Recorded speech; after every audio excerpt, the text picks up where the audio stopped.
bigger than big. It's part of the disease, I think. And disease it is, because it's affecting just about every bugger on the planet. We can't see it. Again, I'm talking a big talk, but please bear in mind that I have this stuff. Anyway, I haven't finished. I have this stuff that I want to bring to the table, and it's an explanation. It's not the explanation or the description or the correct description. But so if I start mentioning dates and stuff like that, and I'm wrong, and you say, "Ha, you got the date wrong," please, no ad hominem stuff. It's nothing to do with dates, because they're just references for a flow of causation, a sea of causation. But the ones we don't use, we're not using all. We're not firing on all fours, as it were, and haven't been for quite a while. And that's by design and by intent, somebody's will, or a group of somebody's will. So if you think I'm a conspiracist, or if that's what you think, I am a conspiracist, or he is a conspiracist, I don't know what amness means or any more than conspiracy. But the tack that we're using now appears to be, we're tending towards more, from a ruling class basis on, let's say, on a general population, it's tending more towards a universalist type of arrangement, I think, centered around trade. I think they're using trade as the underlying precept. They'll probably stick another few things, but I think trade is going to be, and in order for trade's thing, it's a bit bad there, because Greenland's going to get invaded, and it's going to benefit everybody in the current paradigm.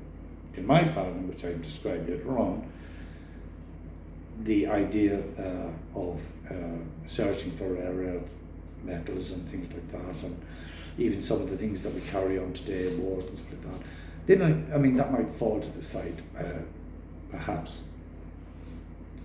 You got to look. We're here. There's two things going to happen. We're going to integrate, and everything's going to be one world, or not. And we're going to draw these platonic lines, that we just draw down countries and things and ideas, and Gen X, Gen Z. This is all paper. It's just 300 or 400 years old. All this stuff, because we wouldn't have these things. If I turn to you and say, "Well, it's magic," it is magic. That's what it is. That's what magic was by definition. To be able to cast that spell, and that's what you got to do. Cast a spell. Institution, free will, liberalism, but these are all spells. In my view, perhaps you might think I'm being a bit flippant about it, but please understand with all sincerity, I'm not a very serious guy on this. So anyway, I wanted to solve this problem. I had all the experts, but the guy at the time, he says, no, the university it was very hard for me to get in, because I found it very hard to actually explain what I wanted to do. Very difficult. It's happening now. Perhaps I'm not easily. I don't find it easy to explain things through words, because sometimes some of the other concepts that I have in my head that I would like to sort of explain and bring into the fold of the discussion,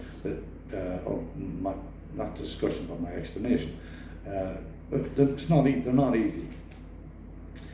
So anyway, I wanted to do a PhD. No, it can't do. Your legal background is not strong enough. So I went away and I got a graduate certificate in international arbitration. I think that's what it was, or international commercial arbitration. I don't know. I can't remember. So I got that. And once I got that, that got me the fellowship in the Chartered Institute of Arbitrators. Chartered Institute of Arbitrators, I think, is probably what we call now as an institution. Is probably about 100 years old, 120 or whatever, But arbitration in itself goes back thousands of years. 1,000 plus, Arbitration really is what it's been often tangent again. I'll explain what arbitration is, or my view of arbitration later on.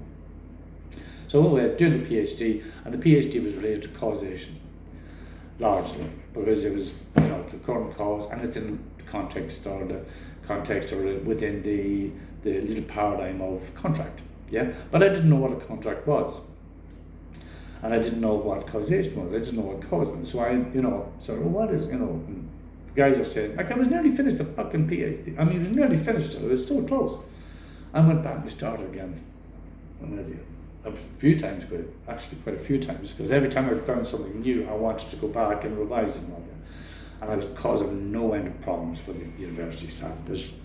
Because I was really struggling to explain myself as to what was actually happening in my head, and as it was unfolding to me over the literature I'd read. Because I was forming it in a different way. I'm a heavy left-handed guy, so I probably think with right hand. But that might explain why I find it difficult to put words together, but I do look for them so that it sort of paints a picture, as to what I'm trying to communicate. And if I'm not getting it across, well, that's largely my problem, not yours. So, but likewise, if you were trying to explain something to me and you wanted me to understand what you're trying to say, well, that's your problem, not mine. I'm all for free speech and all that, but like at the end of the day, there's also free silence, isn't there? It depends on what you want to do. So again, you can flip off. I'm trying to clean the place. I saw something, probably a little bit of OCD, flight of ideas or whatever like that. That's just the way I am. And at 64, 65, I got this far. So if you want to have another go and say I'm this and that, I fought ready way beyond that and did it to myself. Anyway, doing the PhD, I'm looking and I've got to go back a little bit, more history, so I don't fucking understand what's happening here. And there's a lot of stuff, and I'm trying to write causation. And there are definitive different styles within Europe and within the UK. Totally different. It's actually coming out to me, and I don't realise this because I'm not a classical historian. I don't read play. I read a bit of Plato years ago, and Aristotle and stuff like this, and what have you, a little bit through different bits, might have been knocking around, let's say somebody might have mentioned a school or whatever like that, and, but the name was always away, but not many people talk about Plato, and I'll come to it, but in my view, the three most influential people, the three most influential historical figures, maybe I'm using the word influential, but three people that actually stick out. One is Plato. He was an Athenian elite, and a lot of people says, Plato was this, Plato was that, but in my view, he created a system, and all his pieces of work were actually to create this system, the Republic, which is used as a template, which you leave up there 2,500 years ago, but it gets brought back into the fold, this gets brought into the fold round about the 17th century. Actually, it had been growing since then. You had city-states, like these republics that you had, let's say, most of them were built on old Etruscan sites, like Florence, Siena, I think there's Venice, Genoa was a big one as well. But there's not just that. I think Novgorod and thing, and I think obviously in, the Netherlands, they're actually advanced, I think, in terms of that type of thing. You take the state, and you could have a city-state. Well, that's how Plato had it in mind. Like this is attempted to do military, children, women, do laws, do philosopher kings. What they might call a senate. Which sort of mirrors what you got going on over in the States and in Ireland and God knows where else. You've got similar things in the UK, but it's a slightly different tiered system, and it's got different authority origins, like they've got authority, but with different origins, historical origins. Anyway, three guys to pick out is Plato. Plato had three or four things, like he did the cave allegory, but and then he had the Republic, which in Greek the language is constitution, yeah, and then he had theory of forms. That's what he used. The theory of forms is but it was corrupted. I think not corrupted, but not necessarily corrupted. But But the mode of thought, and it is modal. I mean, well, it requires a certain an existential assumptions. You know something? I'm going to leave that. It's going to get a bit hairy. Plato, next one is Aristotle. He was from Macedonia. He's the guy that taught Alexander and stuff like this, and there's a lot of writings about that these guys wrote. Firsthand that they produced, that they're associated. They've got there's no 1 degree away from the text. There's no 2 or 3 or 4 or 5 degrees away from the text. I'm not talking about, for me, that's thousands of degrees away from Plato, because it was written 2,500 years ago. But the ideas of Plato are here. They're actually stuck in here. And they're being used possibly in a way that perhaps may not have been his intention. I'm not sure, if you don't know it, because the way I look at it is that guy's a human being, that guy's a human, that guy's a human, that guy. And everybody that actually added into this whole mix are just human beings, Human beings. Depends, and that's a funny phrase, but I'll come to that later, because that's a later argument, because there's been 2 or 3 arguments attached to using that reference, I think. Best if I say I am a human being, I mean, it's a bit dopey. I am the most intelligentest president I've always.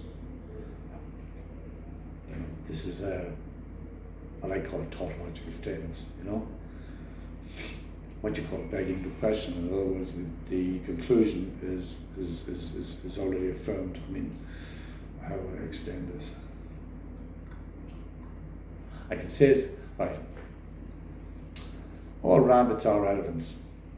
How do we know this? You can ask me, you say, well, how can you make that statement? I'll say, well, it's true. You said, but how do I know? Because I said it's true, And I based that, I've just got that revolving x is equal to x type arrangement going on in my head. So that the degree of tautology, I'm not making any sense of it, because I'm racing too fast on this, I'm sorry. So anyway, and then I was working all over Southeast Asia at the time, but because of certain circumstances, a series of heart attacks, decided to move back to Ireland. I went back to Ireland, blah, blah, blah, and it wasn't it's nowhere resembles what I left. I left it about 40 years before. No, it doesn't even resemble. Well, the grass is green, the trees are there, the things, but listen, I'm not going to even describe what. Well, I was carrying on, that's one thing. But there were certain situations, and then I was carrying on with the thing, and I was, because of where my head was at the thing, and then, bang, everything just went bang. I knew what I discovered. I was doing a PhD, but there was something else that ran alongside that I didn't even realise. It's only when I changed my window, the way I look, the way I view things, that I could see it, that from this other side, everything just fell apart. Ultimately, perhaps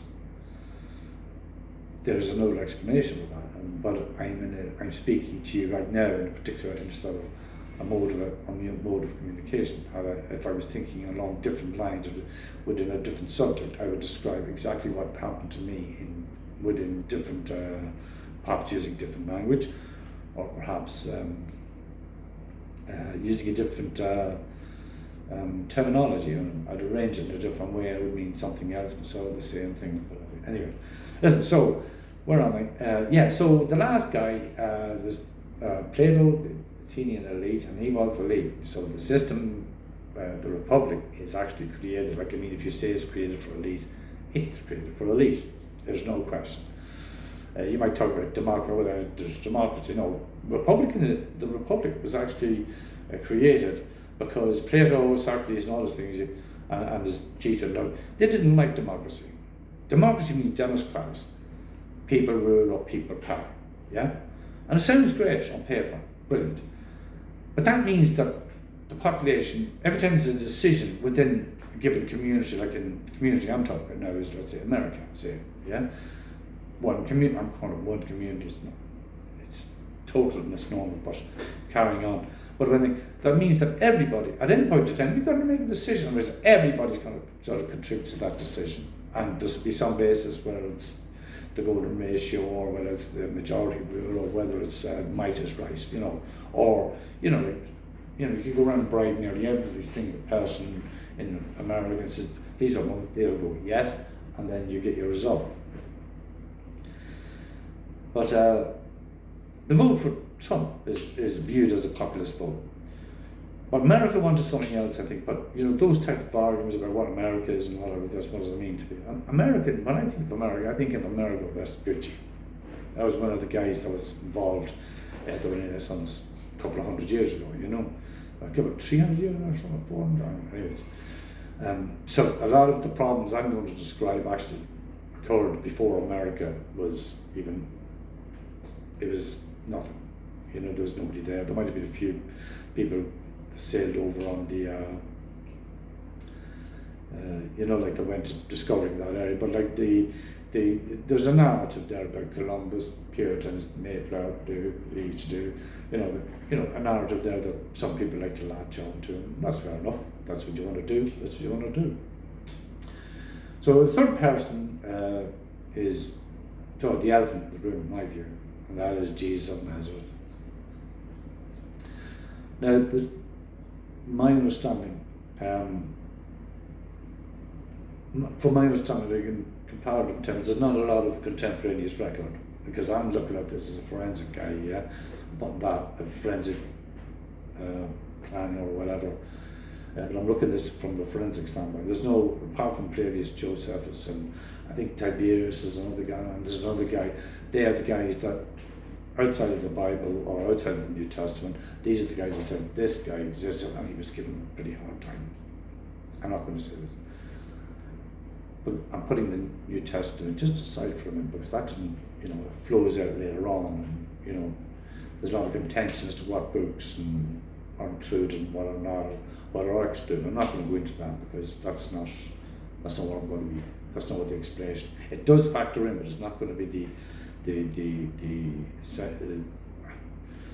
actually it is, and it is not the central thesis and what we're going to do here. It's an entirely different thing. It's a little bit more underneath those issues of perhaps.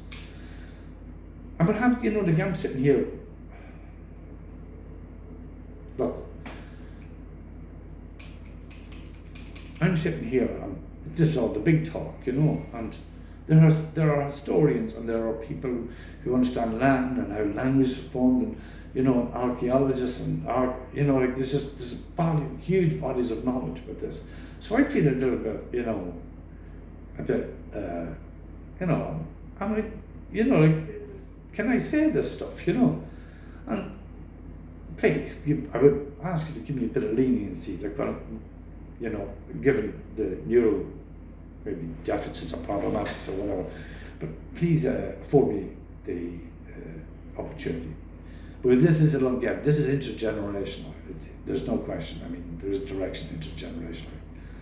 So for all those people, this is there's the Illuminati or the Freemasons or whatever. I don't know if there's Illuminati connect or Freemasons or this or that or some secret societies. All I know is that where we are today and how, going back quite a few, not just, the last 50 years or 60 years or 70 years or 80 years or 100 years. I'm talking over 700 years. If you say, no, it's not that, or poo-poo that, or there's no evidence, well, there's loads of evidence. I'll give it to you in a little while. It's generally acknowledged that 300 or 400 years ago something happened. It's just how you describe those terms, how you describe what actually happened. So anyway, Jesus of Nazareth. Nazareth and Bethlehem were both in a place called Galilee.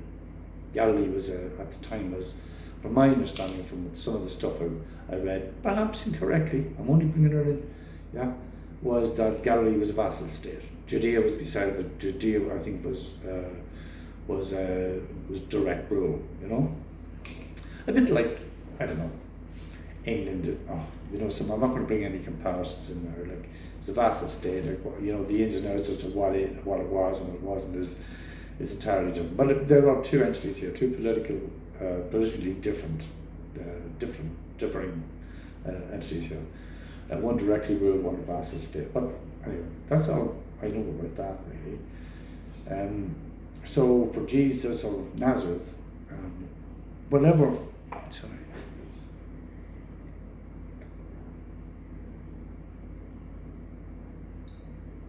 he said, whatever he actually said, apparently there are records all up that show that Christianity spread like quite a lot, quite fast.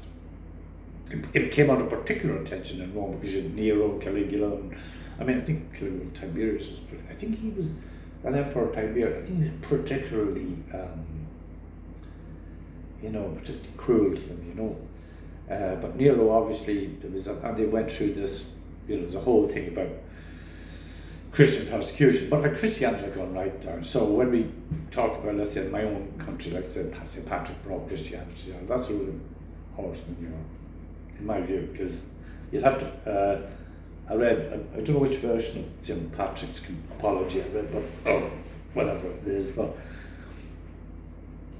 Christianity was an era way before St. Patrick came. St. Patrick that might be viewed as Roman to Celtic, as distinct from, let's say, and put that into Europhile to Irish. Yeah, you might think Europhile and then Eurosceptic. No. Europhile to Irish, because the difference is you're going to have Ireland and Europhile, but you can't have both. Well, in my view, you can't have both.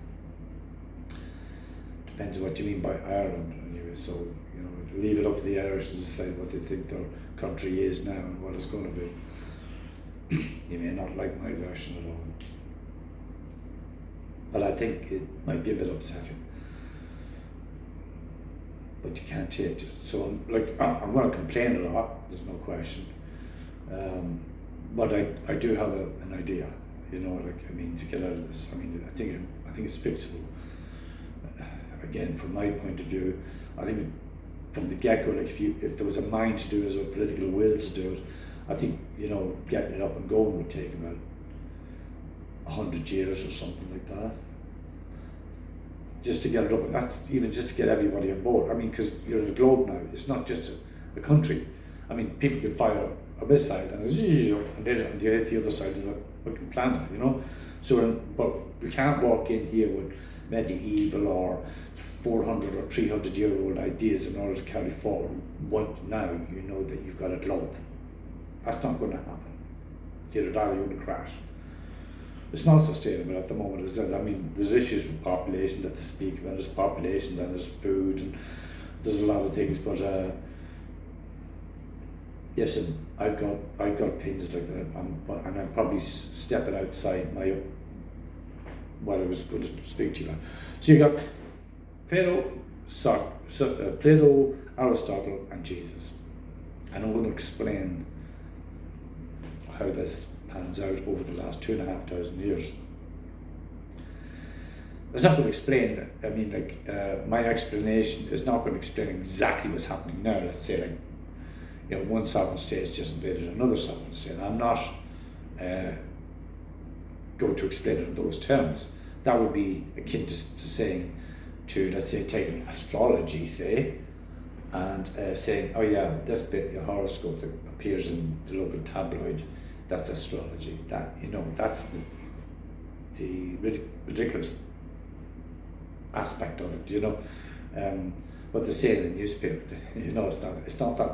You can't, I don't believe that you can, if you were to bring astrology into it, and astrology was a big thing up until the 300, it started pan out quite a bit after this 300 years ago. That's burning witches, the old way is going. It's called the ancien regime, the old way, the kings, the aristocrats, the whole thing, the nobility. But the sad thing about it is that it wiped out Aristotelianism. In other words, it wiped out a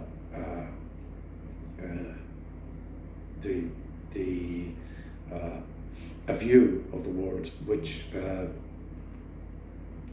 entails, or a paradigm of the world which entails development of the development of children up to to adulthood. You might think it's been done today, but in my view, it's just joking. STEM is, you're thinking of science, technology, and engineering, and maths, but that's all of that STEM just sits within. Not quite. I wouldn't quite put it in the efficient cause category. A lot of it I would, but you got to look at the final cause. Final cause relates to purpose. And we don't do that. We might have A is equal to MC squared, V is equal to I, or there is electromagnetism, but you don't ask the question why, and you can't say why. The closest mathematician or a pure physicist might get it. Says, oh, it's because, and he probably dragged in something. I'd probably pick up a piece of paper and just no, just tell me, please, just tell me. One line. But he can't do that because he needs a piece of paper to fold, so he's able to put the wormhole, and then he's got all these bits and bobs and all like this. And yeah, I'm being a bit derogatory about science and what have you. And you might turn around and you might say, well, look what science has given us, And I might respond to that and it says, yeah, exactly. Look what science has given you. But that would be a wrong response or an incorrect response, because it's, it's a but, it's a rebuttal directly on what some imaginary question you might ask, So how am I going to get through this? Right. I think where I would start, maybe you should go Plato or Aristotle and Jesus. And I did think of starting on the year 1666, because it's got a great running to it. A real good biblical, 666, the number of the beast type thing. But that's just coincidental. That's all it is. There was a change in the overall paradigm from something before to something after is not in dispute here. It's academically appreciated, if you like. Maybe not in quite a explicit way, but